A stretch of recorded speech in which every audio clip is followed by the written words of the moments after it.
झुंझुनू की ये ऐतिहासिक धरती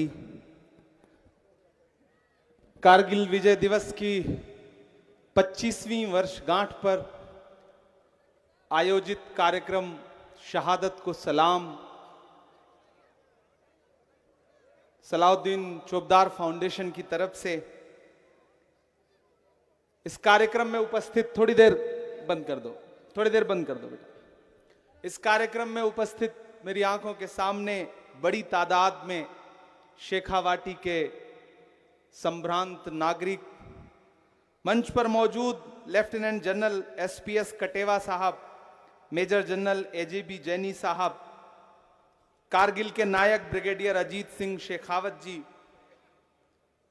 गंगा जमुनी तहजीब की मिसाल पीठाधीश्वर चंचलनाथ टीला ओमनाथ जी महाराज और गद्दी नशीन दरगाह एजाज नबी साहब, नवलगढ़ प्रधान दिनेश जी, फौज के आला अधिकारी, तमाम वीरांगनाएं जो जिन्हें आज यहां सम्मानित किया गया, हमारे साथी डॉक्टर सत्तार साहब और इस कार्यक्रम का हिस्सा बनाने के लिए तमाम जद्दोजहद करने वाले एमडी चोपदार साहब, मीडिया के साथियों, आज पार्लियामेंट का सेशन चल रहा था, बजट पे चर्चा चल रही है, मेरा बोलने का नंबर था, मेरे लिए आ पाना जरा मुश्किल सा हो रहा था, लेकिन मैं राज्यसभा में हूं और राज्यसभा के जो सभापति हैं उपराष्ट्रपति महोदय, वो आपकी ही मिट्टी के हैं। मैं उनके पास गया और मैंने उनसे निवेदन किया कि मुझे झुंझुनू जाना है, तो वो चौंके कि झुंझुनू क्यों जा रहे हो। मैंने कहा झुंझुनू का एक बेटा यहां पर अपना काम कर रहा है, दूसरा बेटा जाकर के झुंझुनू के लोगों से मिलने के लिए एक कार्यक्रम में जाना चाहता है, तो आपकी अनुमति चाहता हूं और मेरा निवेदन रहेगा कि मुझे आज न बुलवा करके सोमवार को अगर मुझे बजट पे बुलवा देंगे तो आपकी बड़ी कृपा होगी। उन्होंने सहर्ष मेरी बात मानी। मैं आपके बीच में हाजिर हूं, थोड़ी देर आपसे बातचीत करूंगा।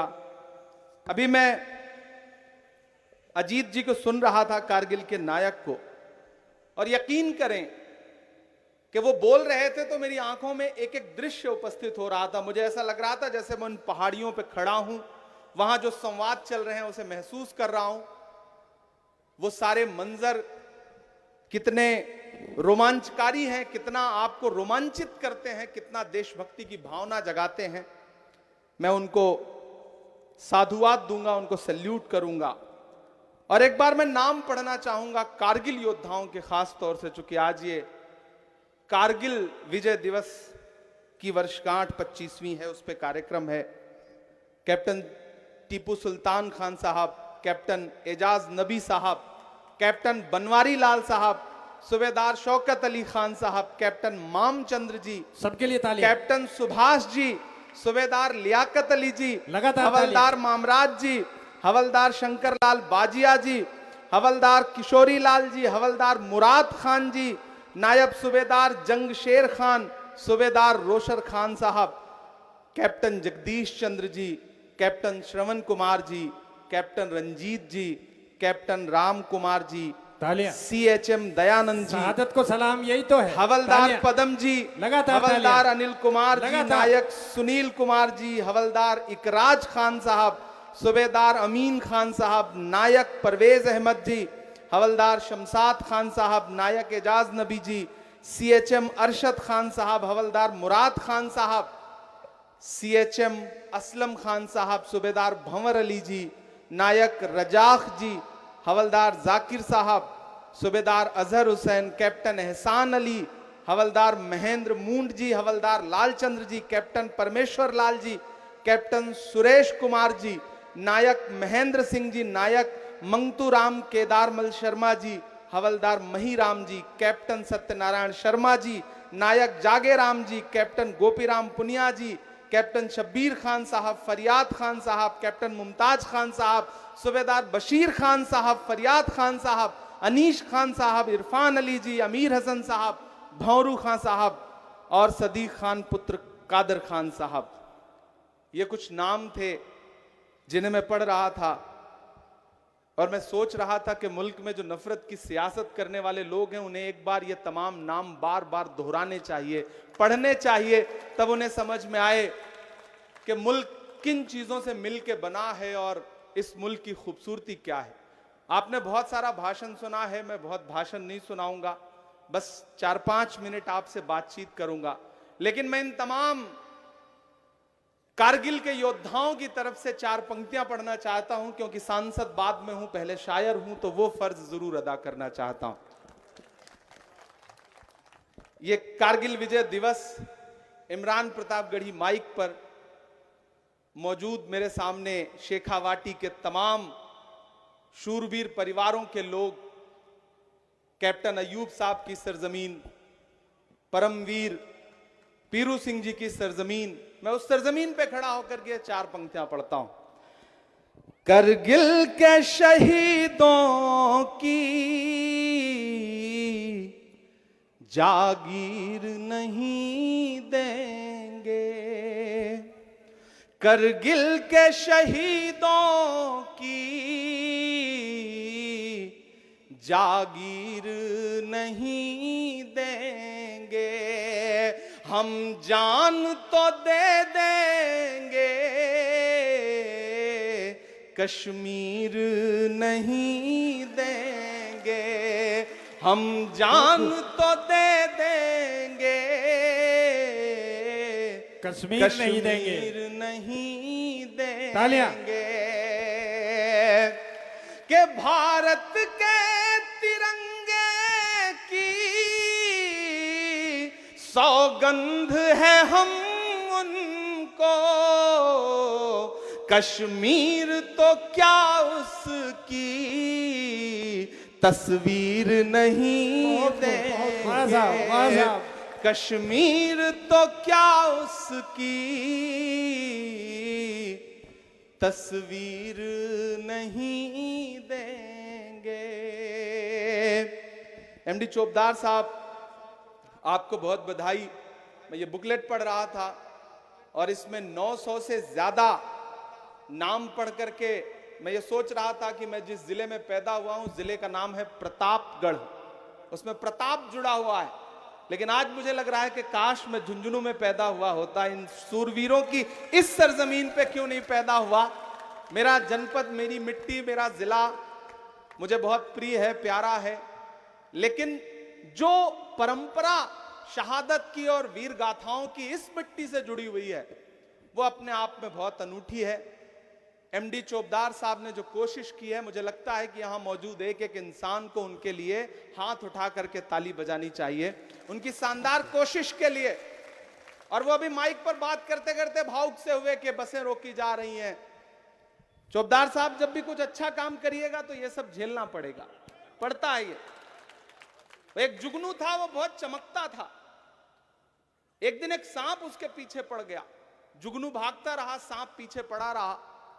थक हार के जुगनू को लगा कि इससे बात करनी चाहिए, तो वो पलट के रुक गया और उसने सांप से कहा कि भाई मेरी तेरी कोई दुश्मनी? सांप ने कहा नहीं। बोला जो तुम्हारी फूड प्रोसेसिंग वाली चेन है, यानी कि जो खाद्य पदार्थ तुम खाते हो, क्या मुझे खाना चाहते हो? उसमें आता हूं मैं। तो सांप ने कहा नहीं। तो बोला भाई जब मुझसे कोई दुश्मनी नहीं है, मुझे खाना भी नहीं चाहते, तो फिर मेरे पीछे क्यों पड़े हो? तो सांप ने कहा तुम चमकते बहुत हो, इसलिए तकलीफ है। तो ये दुनिया का दस्तूर है। लेकिन मुनव्वर साहब ने कहा है कि नए कमरों में अब चीजें पुरानी कौन रखता है, परिंदों के लिए शहरों में पानी कौन रखता है, और वो तो हम हैं जो बचाई है विरासत, वरना सलीके से बुजुर्गों की निशानी कौन रखता है। मैं इस कोशिश के लिए आपको सलाम करता हूं, सैल्यूट करता हूं। जब मैंने कायम खानी समाज के बारे में, बिरादरी के बारे में और उनकी कुर्बानियों के बारे में, उनकी बहादुरी के बारे में सुना, तो मैं पिछले 1.5 वर्ष से इनसे कह रहा हूं, 1.5 साल से इनसे कह रहा हूं कि एक कार्यक्रम दिल्ली में करते हैं जिसमें शेखावाटी के तमाम जो बड़े शहीदों के परिवार हैं उनको बुलाते हैं, वीरांगनाओं को बुलाते हैं, और दिल्ली की मीडिया को, दिल्ली के लुटियन के गलियारों को यह बताते हैं कि देखिए कौन हिंदू कौन मुसलमान, जब गोली उधर से दुश्मनों की तरफ से चलती है तो ये थोड़ी पहचानती है कि कैप्टन अयूब को लगेगी, कैप्टन टीपू सुल्तान को लगेगी, या मूलचंद को लगेगी, या अजीत सिंह जी को लगेगी। गोली तो बस ये पहचानती है कि वो भारत के किसी बेटे को लगेगी। इसे बांटा किसने? कौन लोग हैं जो ये बंटवारा कर रहे हैं, और ये बंटवारा रुकेगा कैसे? उसके लिए हम सबको कोशिशें करनी पड़ेंगी। नफरत के जो सौदागर हैं वो अपनी दुकानें सजाए बैठे हैं, लेकिन हमें यह मानना पड़ेगा कि कहीं ना कहीं थोड़ी सी चूक हमसे हुई है कि हम मोहब्बत की दुकानें सजा करके देर से निकले। हमें पहले निकलना चाहिए था। अभी जब कारगिल के नायक खड़े होकर के ये बता रहे थे कि हम अल्लाह अकबर का नारा लगवा रहे थे, हमने आगे बढ़ के दुश्मनों से कहा कि सरेंडर तुम्हें करना पड़ेगा, तब इन्होंने बिल्कुल ये नहीं सोचा होगा कि मेरे पीछे जो मेरी फौज है उसमें कौन हिंदू है, कौन मुसलमान है। मेरे भाई, मैं बहुत युवा हूं, और चूंकि साहित्य की दुनिया से निकल करके सियासत की दुनिया में पहुंचा हूं, तो मैंने अपने अंदर की संवेदनशीलता को अभी भी बचा के रखा हुआ है। मैं वादा करता हूं कि ऐसा कोई मौका जरूर आएगा जल्द ही। मैं देश की पार्लियामेंट में आज जो नाम मैंने यहां पढ़े हैं, ये नाम मैं बहुत जल्द देश की पार्लियामेंट में एक दिन पढ़ूंगा। ये मेरा वादा है आपसे, ये शेखावाटी से मेरा वादा है। और शायद इससे बड़ा सम्मान हम अपने शहीदों को, अपने योद्धाओं को कुछ दे भी नहीं सकते। ये किसी और चीज के भूखे नहीं है। इन्हें इज्जत दीजिए, इन्हें मोहब्बत दीजिए, इन्हें सम्मान दीजिए। और जो सपनों का भारत इन्होंने सोचा था, अपने सीनों पे गोलियां खाते वक्त इन्होंने ये कभी थोड़ी सोचा होगा कि इतना बंटवारा हो जाए कि कौन हिंदू कौन मुसलमान। आज मैं सुबह जब पार्लियामेंट से निकला तो मीडिया के साथ ही खड़े थे। उन्होंने कहा, इमरान साहब रुकिए, ये जो नेम प्लेट का विवाद है इस पे आप क्या बोलेंगे? मैंने कहा कुछ चीजें ऐसी होती हैं जिन पे बोलने से पहले खींच होती है कि इस पे क्या बोलें। मुझे तो कभी कभी सरकारों से कहना है कि आप फल के ठेलों पे नाम लिखवा दोगे, तो मुझे ये बताओ कि ये कैसे जांचोगे कि ये फल जहां से निकल के आया है, इसका पौधा किसने रोपा था, इसमें पानी किसने दिया था, इसका फल तोड़ करके मार्केट तक कौन ले आया था? ये कैसे जस्टिफाई करोगे? कैसे, कौन सा मैकेनिज्म डेवलप करोगे? और फलों पर, ढाबों पर, होटलों पर तो नाम लिखवा दोगे, बताओ क्या खून की बोतलों पर भी नाम लिखवा पाओगे जो ब्लड बैंक में रखे रहते हैं? क्या किसी मरीज जिसकी जान जा रही होगी, उसे खून के कतरों की जरूरत होगी, तो वो ये पूछेगा कि इस बोतल में मुसलमान का खून है कि हिंदू का खून है? और क्या खून का रंग कभी ये बता सकता है कि मैं किसी मुसलमान के शरीर से निकला हूं, या हिंदू के, या सिख के, या ईसाई के? मुझे बताओ शेखावाटी वालों कि कोरोना के दौरान जब हमारी उखड़ती हुई सांसें ऑक्सीजन का सिलेंडर मांग रही थी, तो ऑक्सीजन का सिलेंडर ले करके अपनी सांसों में लगाने से पहले हमने उससे पूछा था कि ये जो बोतल है, इसे सिलेंडर ढो के जो लाया है वो हिंदू है या मुसलमान है? ये जिस फैक्ट्री में बनी है वो हिंदू या मुसलमान की फैक्ट्री है? हमने कभी ऐसा सोचा था? कोरोना के दौरान आपने देखा होगा कि न जाने कितनी लाशें थी जिन्हें अंतिम संस्कार करने वाले लोग नहीं मौजूद थे। उस समय समाज के कुछ ऐसे बहादुर योद्धा, मैं जिनको मानता हूं, जिनको सैल्यूट करता हूं, जो हर शहर में आगे निकल के आते थे, अर्थी को कंधा देते थे, चिता सजाते थे, अग्नि देते थे। मुझे तो सरकारों से पूछना है कि कैसे पता करोगे कि वो कंधा देने वाले लोग कौन थे? क्या उनका भी नाम प्लेट लगवाओगे? क्या चिता की लकड़ियां सजाते हुए उन लोगों से पूछोगे कि तुम किस मजहब के हो, किस धर्म के हो? बंद करो ये बंटवारा। देश ऊब चुका है इस बंटवारे से। देश मोहब्बत चाहता है, प्यार से रहना चाहता है। आज एक तरफ दरगाह के सज्जादा नशीन बैठे हैं और एक तरफ महाराज बैठे हैं। आए कोई बताए देख करके कि इनमें कोई अलगाव है, कोई दुराव है। मैं इलाहाबाद विश्वविद्यालय का पढ़ा हूं। गंगा और यमुना, दो नदियां, पवित्र नदियां वहां आती हैं, दोनों मिलती हैं तो अदृश्य सरस्वती उपजती हैं। संगम होता है वहां पर, वहां नदियों का संगम होता है। लेकिन अगर आज यहां कोई आए, मीडिया का साथी, सरकार का साथी, तो वो देखे कि इलाहाबाद में तो नदियों का संगम होता है, लेकिन झुंझुनू की सरजमीन पर आज देशभक्त लोगों का संगम हो रहा है, योद्धाओं का संगम हो रहा है, तहजीबों का संगम हो रहा है, संस्कृतियों का संगम हो रहा है, अलग अलग धर्मों का संगम हो रहा है। किसी ने अपने सर पे टोपी लगा रखी है, किसी के चेहरे पे दाढ़ी है। यहां बैठी हुई माएं बहनें जो वीरांगनाएं हैं, सबके सरों पे दुपट्टे हैं। अंदाजा लगाना मुश्किल है कि कौन सा घूंघट मुसलमान का है, कौन सा पल्लू हिंदू का है।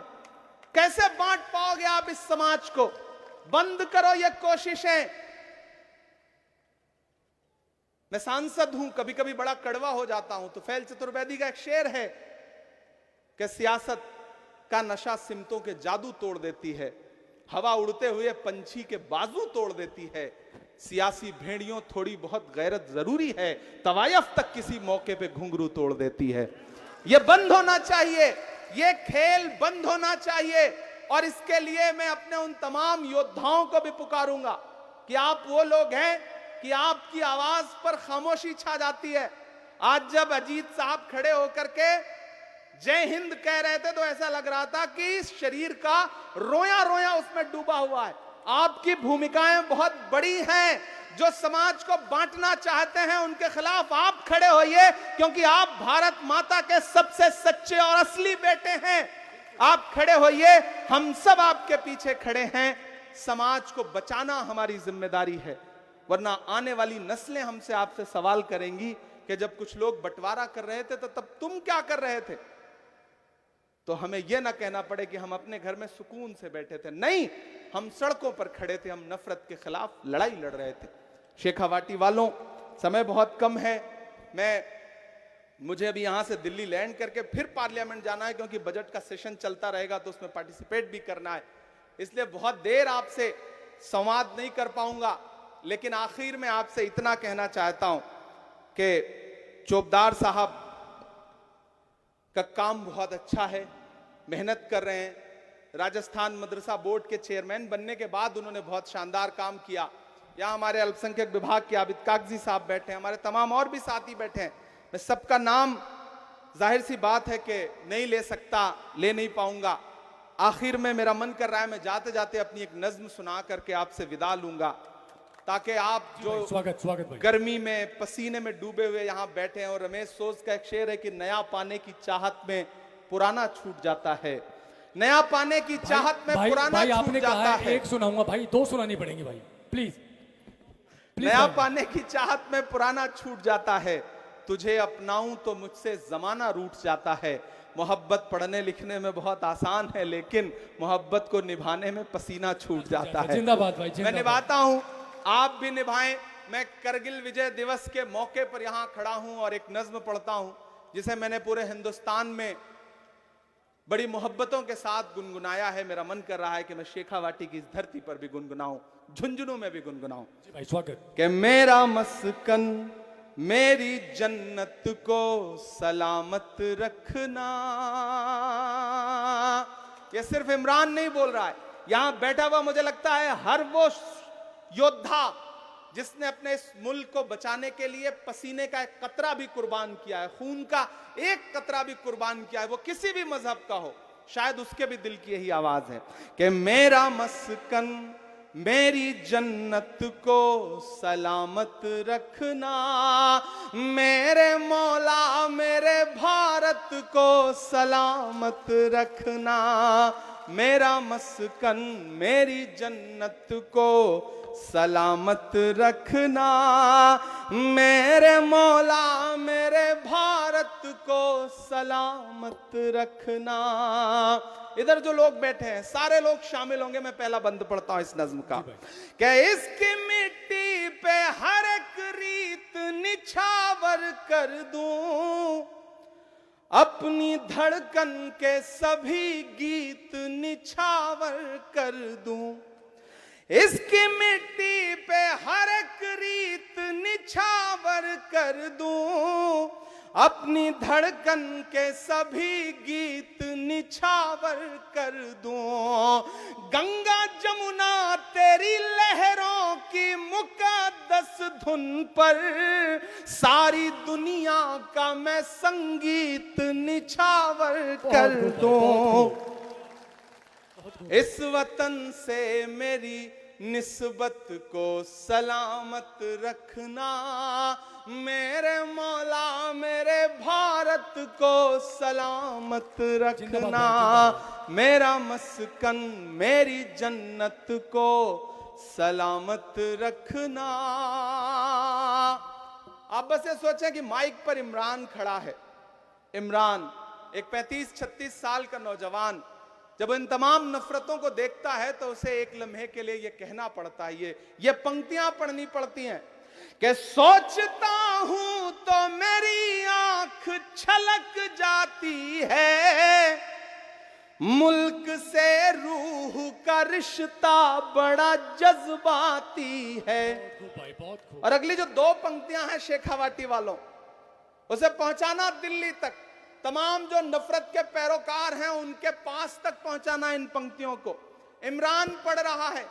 जब भी यह कह दिया जाता है कि आप धर्म या मुल्क, इसमें से आप किसे ज्यादा प्यार करते हैं, अक्सर यह सवाल खड़ा होता है। इमरान यह मिसरे पढ़ रहा है कि सोचता हूं तो मेरी आंख छलक जाती है, मुल्क से रूह का रिश्ता बड़ा जज्बाती है। मेरे आका ने मदीने में कहा था ये कभी कि हिंद की सिमत से एक ठंडी हवा आती है। बहुत खूब भाई, बहुत खूब। जिंदाबाद भाई, जिंदाबाद। एक बार जोरदार तालियां दोस्तों, एक बार जोरदार तालियां। एक अजीम मुशान शख्सियत। जिंदाबाद, जिंदाबाद भाई, जिंदाबाद, जिंदाबाद। सोचता हूं तो मेरी आंख छलक जाती है, मुल्क से रूह का रिश्ता बड़ा जज्बाती है। मेरे आका ने मदीने में कहा था ये कभी कि हिंद की सिमत से एक ठंडी हवा आती है। मेरे ईमान की अकीदत को सलामत रखना, मेरे मौला मेरे भारत को सलामत रखना, मेरा मस्कन मेरी जन्नत को सलामत रखना, मेरे मौला मेरे भारत को सलामत रखना। ये 45-10-55 नाम है मेरे हाथ में जो कारगिल योद्धाओं के हैं। इसमें तमाम नाम ऐसे हैं जो नाम से पढ़ने पर पता चलेगा कि वो मुसलमान हैं। मुझे लगता है कि मुझे ये मिसरे पढ़ने चाहिए, आखिरी पंक्तियां, और ये हाथ में लेकर के पढ़ना चाहिए कि तूने नफरत का जो बाजार सजाया हुआ है, तू ये कहता है मुसलमान पराया हुआ है। अब तैयार रहना, यहां से वहां तक कोई भी हाथ खामोश नहीं रहना चाहिए। अगली जो 2 पंक्तियां हैं उस पर कि तूने नफरत का जो बाजार सजाया हुआ है, तू ये कहता है मुसलमान पराया हुआ है। आजा दिल चीर के दिखलाऊं वतन का नक्शा। बहुत को भाई, बहुत को। दोस्तों चौथी पंक्ति संभालना, चौथी पंक्ति पे तैयार रहिएगा। तूने नफरत का जो बाजार सजाया हुआ है, तू ये कहता है मुसलमान पराया हुआ है। आजा दिल चीर के दिखलाऊं वतन का नक्शा, मेरा भारत मेरी सांसों में समाया। जिंदाबाद, जिंदाबाद भाई, बहुत को, बहुत को। क्या ही मिश्रा। एक बार स्टैंडिंग ऑडिशन बनता है भाई के लिए, सारे के सारे लोग खड़े होकर प्लीज।